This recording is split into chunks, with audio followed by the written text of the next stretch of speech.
So, hi everyone. So, the agenda of today's topic is peer to peer architecture, or we can say P2P architecture. So, before I deep dive into this topic, एक सबसे important topic that we should be aware of, that is socket. Now, what is socket? Now, let's say there are two machines, machine A and machine B. So socket is basically a endpoint through which communication or connection start. Socket is basically a endpoint from where a connection build. So let's say I am creating a video call application. अगर मैं एक video call application बना रही हूँ तो उसमें let's say there is a person A and there is a person B. If they want to communicate with each other, so first I have to create a connection, and that connection is nothing but a socket.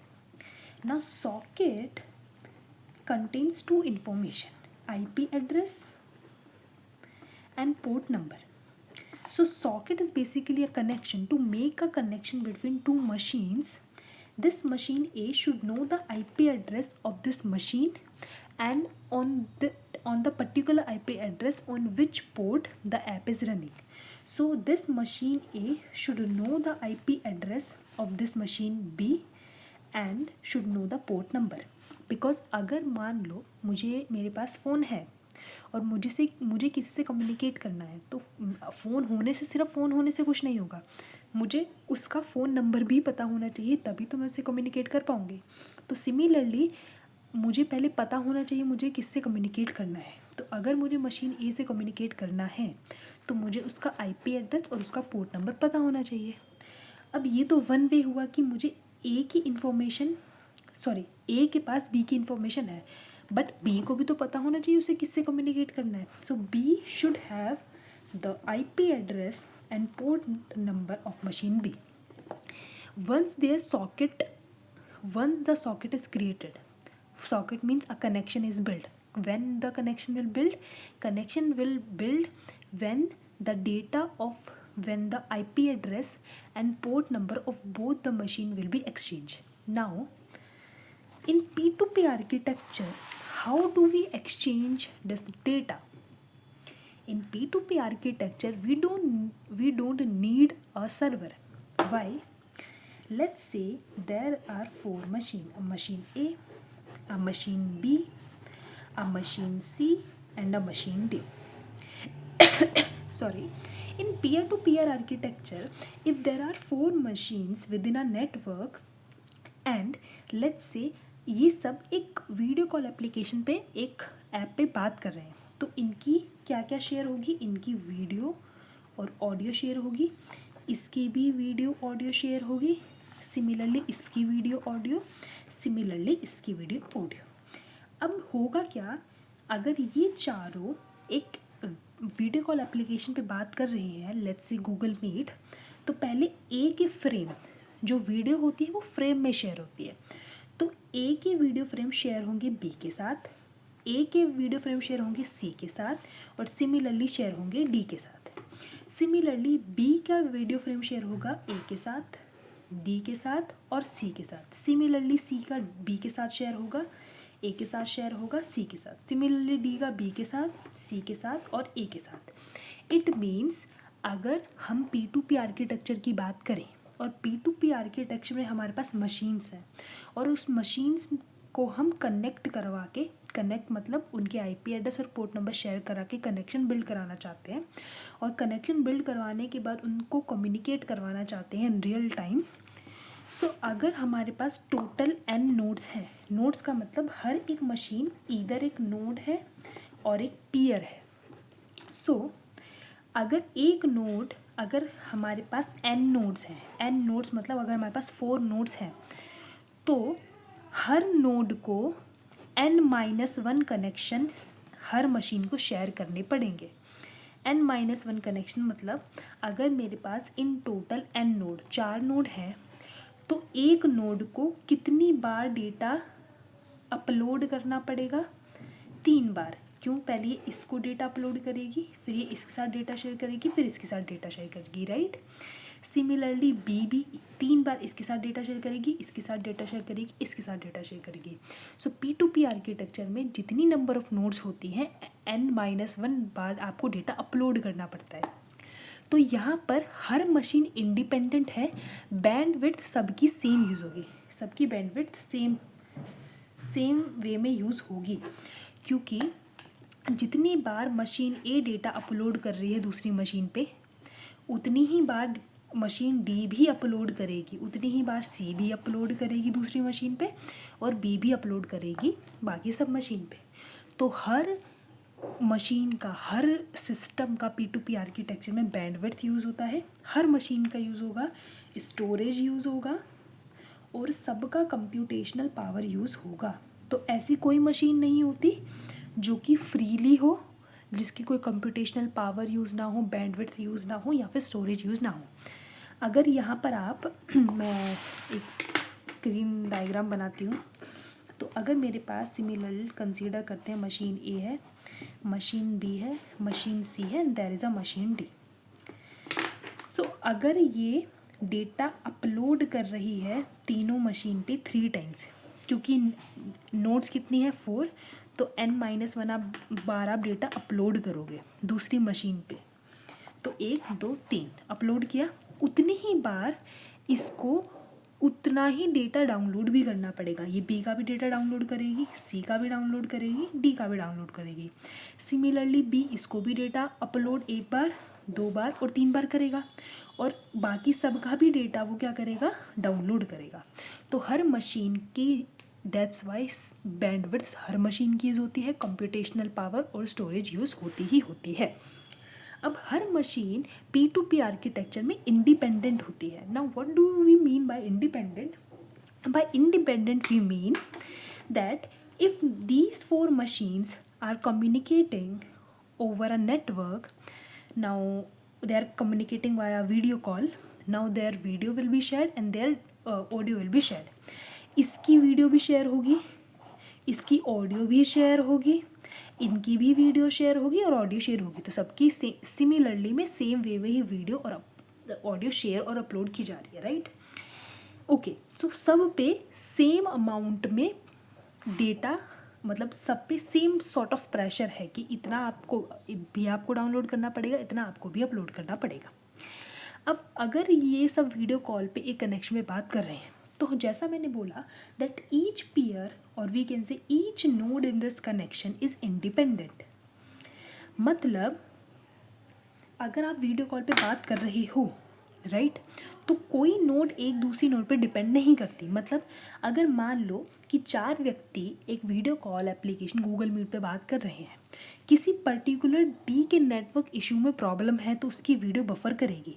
क्या उसकी वजह से बाकी 3 की video call में कुछ issue आएगा? नहीं आएगा। इशू सिर्फ उसके ही वीडियो कॉल में आएगा जिसके नेटवर्क में इशू है, बाकी तीनों तो कम्युनिकेट कर सकते हैं, right? So that's why we say that all the machines in P2P architecture are independent of each other. Independent जैसे कि ये डिपेंड नहीं करती कि अगर इसका ख़राब, इसके नेटवर्क में कुछ इशू आओ तो इस पर भी अफेक्ट करेगा, नहीं, वो इस पर अफेक्ट नहीं करेगा। ये तीनों आराम से कम्युनिकेट कर सकते हैं, राइट? ओके। अब नेक्स्ट चीज़ ये होती है कि यहाँ पर कोई एक सिंगल सर्वर नहीं होता P2P आर्किटेक्चर में। इसका मतलब कि नॉर्मली क्या होता है, जैसे मान लो हमारे पास एक सर्वर है, ठीक है। नॉर्मल अपन कैसे एक बिल्ड कर सकते हैं कनेक्शन, तो मान लेते हैं that we have 4 machines, this is a machine A, machine B, machine C and machine D, and this is the server. Now if these 4 want to communicate over a video call application, तो machine ए के frame और audio share होंगे, पहले server पर upload होंगे, इसके भी server पर अपलोड होंगे, इसके भी सर्वर पर अपलोड होंगे, इसके भी सर्वर पर अपलोड होंगे। सो आपका जो अपलोडिंग का पार्ट था, आपने इस बार अपलोड एक ही बार किया है। P2P में आप कितनी बार अपलोड कर रहे थे? जितनी बार आपकी टोटल मशीन थी n-1 बार आप अपलोड कर रहे थे और उतनी टाइम आप डाउनलोड कर रहे थे। बट अगर हम कोई एक सेंट्रल सर्वर लेते हैं और हम सबको सारा डेटा अपलोड हम उस सर्वर पर कर देते हैं, ठीक है, तो क्या हुआ, ए ने इस पर अपलोड किया, इसने भी इस पे अपलोड किया, इसने भी इस पे अपलोड किया, इसने भी इस पे अपलोड किया। तो सर्वर के पास सारी नोड्स का डेटा है। अब होगा क्या कि अगर ए को सारी नोट्स का डेटा चाहिए तो पहले वो डाउनलोड करेगी बी का, सी का डाउनलोड करेगी, डी का डाउनलोड करेगी। सिमिलरली ये भी 3 बार डाउनलोड करेगा, ये भी 3 बार डाउनलोड करेगा, ये भी 3 बार डाउनलोड करेगी। तो इस बार डाउनलोड की बैंडविड्थ ज़्यादा है रादर देन अपलोडिंग की, राइट। बट इस केस में इशू क्या होता है कि हमारे पास एक ही सिंगल सर्वर होता है, जो कि क्या हो सकता है, हमारे लिए एक सिंगल पॉइंट ऑफ फेलियर हो सकता है। Because what if this server crash हो जाए, डाउन हो जाए, तो उस केस में हर मशीन पे अफेक्ट पड़ेगा, चारों वीडियो कॉल नहीं कर पाएंगे। बट बूम, P2P में हमारे पास कोई एक सर्वर तो नहीं होता। हमने क्या करा, हमने कनेक्शन बिल्ड करके हमारे सारा सॉकेट का डेटा हर मशीन के साथ शेयर हुआ। तो अब वो डायरेक्ट डेटा शेयर कर सकते हैं, तो हमें कोई एक पर्टिकुलर एक सिंगल सर्वर की जरूरत ही नहीं पड़ेगी, right. But the question is कि हमारे पास ये बेटर है क्योंकि इसमें हमारे पास कोई सिंगल पॉइंट ऑफ फेलियर नहीं होगा, तो डायरेक्ट डेटा शेयर हो रहा है। अब जब हम बात करते हैं P2P आर्किटेक्चर की, तो ये यूज़ करता है UDP में क्या होता है, हमारे पास डिलीवरी फास्ट होती है, मतलब हमारा डेटा जो शेयर होता है वो फास्ट होता है, बट हमारे पास डेटा की सिक्योरिटी नहीं होती है। डेटा की सिक्योरिटी का मतलब है कि जैसे अगर हम बात करें गूगल ड्राइव की, अब गूगल ड्राइव में if I want to upload a file, तो उस केस में क्या होगा, जिस फॉर्मेट में मैंने फ़ाइल शेयर करी है, जितना उसमें डेटा है वो सारा डेटा उस फॉर्म में मेरे ड्राइव पर अपलोड होना चाहिए। उस केस में ऐसा नहीं होना चाहिए कि मेरी फ़ाइल का कुछ डेटा अपलोड नहीं हुआ, नहीं, जब मैं फ़ाइल अपलोड कर रही हूँ तो मेरा सारा डेटा ड्राइव पे अपलोड होना चाहिए, वहाँ पर सिक्योरिटी मैटर करती है। बट अगर मान लो हम कोई ऐसी एप्लीकेशन की बात कर रहे हैं जैसे कि हमारा वीडियो कॉल एप्लीकेशन हुआ, तो अगर हमारे उसमें 1-2 फ्रेम थोड़े बफर हो जाते हैं, 1-2 फ्रेम हमारे थोड़े सही फॉर्म में नहीं आते हैं, तो उसमें कोई इतना इशू नहीं आता। तो इस वजह से जो P2P आर्किटेक्चर है हम उसको तब यूज़ करते हैं जब हमें फास्ट डिलीवरी तो करनी है, बट सिक्योरिटी हमारा मेन कंसर्न नहीं है। क्योंकि उस केस में अगर मेरा डेटा, मेरे पास एक किसी पर्सन की वीडियो फ्रेम प्रॉपरली नहीं आई, तो it's not a big deal, right. Okay, उस केस में हम क्या करते हैं, हम उसको बोलते हैं कि भाई तू अपना वीडियो कॉल ऑफ कर ले बट ऑडियो रहने दे। तो उसमें क्या होता है, उस केस में अगर ऑडियो बफर कर रही है तो अगर हमने वीडियो को ऑफ कर दिया तो हमारी वॉइस थोड़ी बेटर आती है।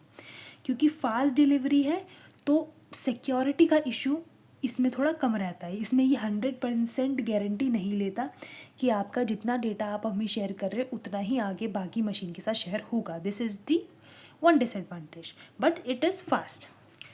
अब बात ये आती है कि हमें इतना तो समझ आ गया कि P2P आर्किटेक्चर में हर मशीन डायरेक्टली शेयर कर सकती है अपना डेटा, बट उनके सॉकेट का जो डेटा होता है, पोर्ट एंड IP एड्रेस एक दूसरे के साथ शेयर किए जाने चाहिए। अब ये थोड़ा फास्ट होता है, इसलिए वैसे सिक्योरिटी का 100% गारंटी इज़ नॉट देयर कि आपका सारा डेटा शेयर हो जाएगा। और हमारे पास कोई एक पर्टिकुलर सर्वर नहीं होता है जो कि डेटा उस पर आप सारा अपलोड करोगे, नहीं। अगर वो होता तो फिर हमारे पास सिंगल पॉइंट ऑफ फेलियर हो सकता था, बट ऐसा नहीं होता है। तो क्वेश्चन इज़ कि हमारा डेटा, हमारा IP एड्रेस और हमारा जो पोर्ट होता है वो शेयर कैसे होता है। तो देखो, as I mention that we don't need a server, it doesn't mean that we don't need a server at all. We need a server that is a signaling server. So let's say there are 4 machine, or consider 2 machine, A machine and machine B. So to build a P2P architecture, we first need a signaling server. Now as I mentioned कि हमें तो server नहीं चाहिए। Server जो होगा signalling server, ये server पर आप अपनी फाइल्स को अपलोड नहीं करोगे, आप अपने फ्रेम्स को अपलोड नहीं करोगे, नहीं। ये सर्वर सिर्फ हमारी IP एड्रेस और हमारा पोर्ट नंबर एक दूसरे के साथ एक्सचेंज करने के लिए है। एज आई मेंशन कि हमें कोई सर्वर नहीं चाहिए, इसमें क्या होगा, डायरेक्ट कम्युनिकेशन होगा। तो ये डायरेक्ट कम्युनिकेशन कराने के लिए ये पता तो होना चाहिए कि आपको किस मशीन से बात करनी है, तो उसका IP एड्रेस और पोर्ट नंबर पता होना चाहिए। तो होगा क्या कि हम सर्वर A का आईपी एड्रेस और उसका पोर्ट सेंड करेंगे सिग्नलिंग सर्वर को। सिमिलरली बी भी अपना आईपी एड्रेस और पोर्ट नंबर शेयर करेगी सर्वर को।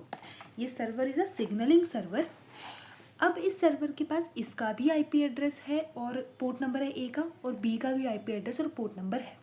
तो होगा क्या कि ये सर्वर से आप फिर ये सर्वर इसके साथ बी का डेटा शेयर करेगा और ये सर्वर बी के साथ ए का डेटा शेयर करेगा।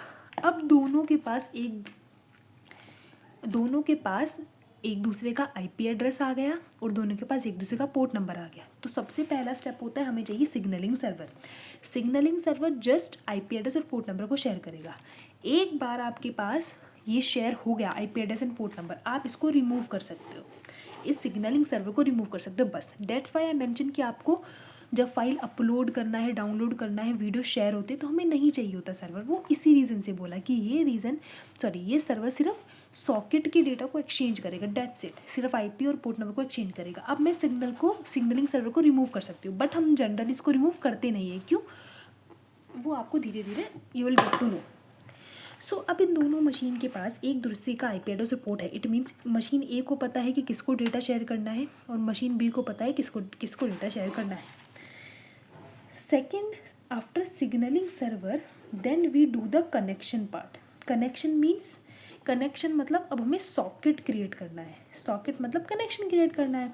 कनेक्शन कैसे क्रिएट होगा? कनेक्शन तभी क्रिएट होगा जब आपके पास आईपी एड्रेस होगा दूसरे नंबर का और पोर्ट। अब सिग्नलिंग सर्वर का यूज़ करके हमारे पास दोनों के आईपी एड्रेस और पोर्ट नंबर आ चुके हैं, तो हम क्या बिल्ड कर सकते हैं? अब अपन कनेक्शन बिल्ड कर सकते हैं, सॉकेट बिल्ड कर सकते हैं। After we have build the connection, मतलब कनेक्शन तो बिल्ड हो गया है, दोनों में कनेक्शन बिल्ड हो गया है, मतलब दोनों में एक टू वे कनेक्शन बिल्ड हुआ है। टू वे कनेक्शन का मतलब है कि P2P में क्या होता है, जो हर मशीन होती है वो एक सर्वर और क्लाइंट की तरह एक्ट करती है। मतलब हर पीयर, हर नोड एक सर्वर भी होगा और क्लाइंट की तरह बिहेव करेगा कि ये डेटा दूसरे को पास भी कर सकते हैं और भेज भी सकते हैं। मतलब ये इसको डेटा पास भी कर सकता है, इसको रिस्पॉन्स भी दे सकता है, राइट। इसको रिक्वेस्ट सेंड भी कर सकता है, डेटा पास कर सकता है और एक्सेप्ट भी कर सकता है, ठीक है।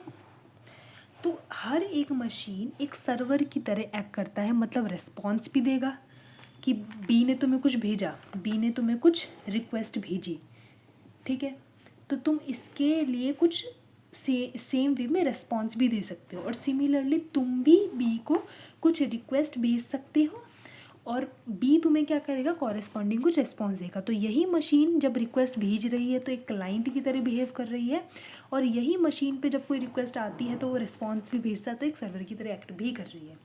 तो P2P में एक ही मशीन आपकी सर्वर भी की तरह एक्ट भी करती है और क्लाइंट की तरह भी एक्ट करती है। अब हमारे पास कनेक्शन बिल्ड हो चुका है। नेक्स्ट स्टेप हम चेक करते हैं encryption. And once the encryption part is done, then हम करते हैं कम्युनिकेशन पार्ट।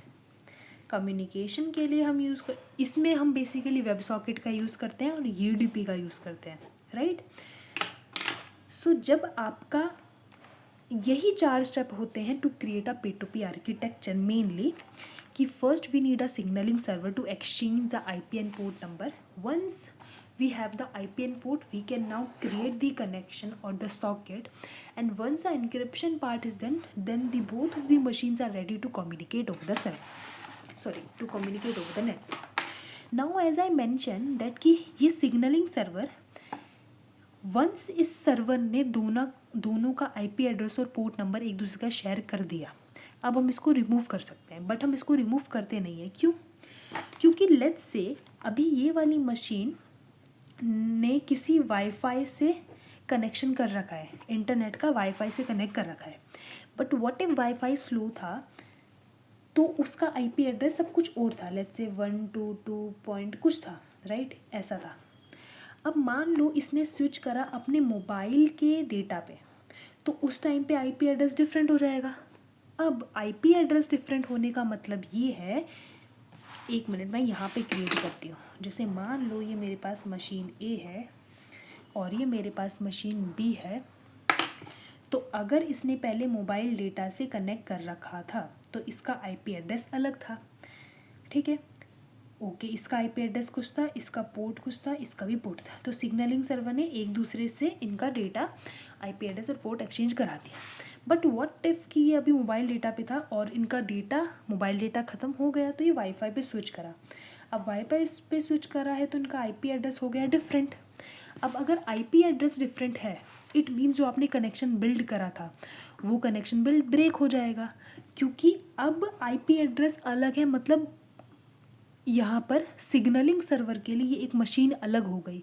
इस कनेक्शन में अगर कोई दूसरा आईपी एड्रेस आया, इट मीन्स कोई नई मशीन आ गई। मशीन तो पुरानी ही है, मशीन वही है, बट उसका आईपी एड्रेस चेंज हो गया। तो अगर आप कंप्लीटली सिग्नलिंग सर्वर रिमूव कर दोगे एक ही बार कनेक्शन बिल्ड करने के बाद, व्हाट इफ़ द क्लाइंट और द मशीन और the node they switch to different IP address, उस केस में क्या होगा? अगर आपने कंप्लीट रिमूव कर दिया तो आपके पास कोई सिग्नलिंग सर्वर है ही नहीं। अगर सिग्नलिंग सर्वर नहीं है तो अब आप कैसे इसका डेटा बी के साथ एक्सचेंज करोगे और कैसे कनेक्शन बिल्ड होगा? कनेक्शन नहीं, अगर डेटा एक्सचेंज नहीं होगा आईपी एड्रेस और पोर्ट, तो कनेक्शन बिल्ड नहीं होगा। कनेक्शन बिल्ड नहीं होगा तो कम्युनिकेशन नहीं हो पाएगा।